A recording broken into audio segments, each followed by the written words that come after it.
Stop, tu roules sur le boulevard BD, cet album est fait pour toi. Petit pays. Nous sommes à Bujumbura, au Burundi, au début des années 90.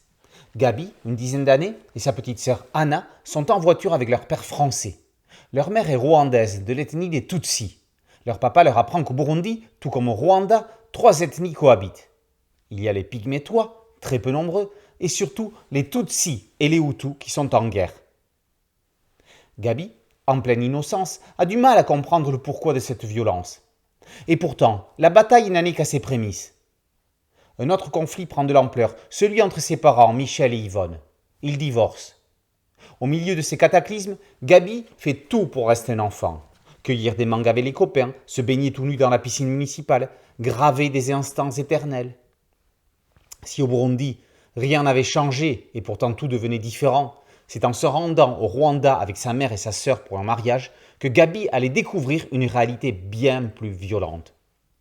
Yvonne apprend par son frère que les extrémistes Hutus ne veulent pas partager le pouvoir et qu'ils sont prêts à faire capoter les accords de paix. Les Tutsis sont dans le collimateur. Des milices armées s'entraînent. Des listes de personnes à assassiner dans chaque quartier sont distribuées. Les casques bleus des Nations Unies en poste à Kigali ne seront pas en mesure d'empêcher les massacres. Il n'y a aucune aide internationale à attendre. La famille tente de s'organiser. La vie de Gabi et des siens va prendre un tournant irréversible. La guerre civile au Burundi et le génocide Tutsi au Rwanda vont tacher de sang une enfance dont on ne guérit jamais.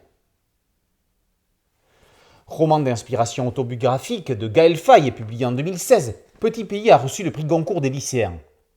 En 2020, il est adapté au cinéma par Éric Barbier, avec Djibril Van Coppenole, Jean-Paul Rouve et Isabelle Cabano dans les rôles principaux. Nombreux ont été les projets d'adaptation en bande dessinée. Gaël Faye lui-même a choisi celui porté par Sylvain Savoya et Marzena Sowa, auteur de Marzi, racontant l'enfance de la scénariste en Pologne. C'est certainement également l'album Les Esclaves oubliés de Tromelin, publié par Savoya chez Air Libre, qui a fait pencher la balance. Savoya et Marzena ont réussi à extraire toute l'essence du roman, sa sensibilité et sa violence. C'est dur, c'est difficile, c'est une lecture dont on ne ressort pas indemne. C'est aussi un témoignage historique et un livre engagé et aussi un espoir, celui d'aller mieux. Petit pays est une histoire de guerre par le prisme d'un enfant. C'est aussi un hymne à la tolérance, à la différence et au vivre ensemble. Et un choc. Petit pays par Savoya et Sowa, d'après Gaël Faye, est paru aux éditions Dupuis dans la collection Air Libre. Boulevard BD, c'est un podcast audio, une chaîne YouTube et un site dédié. Merci de liker, de partager et de vous abonner. A très bientôt sur Boulevard BD. Ciao.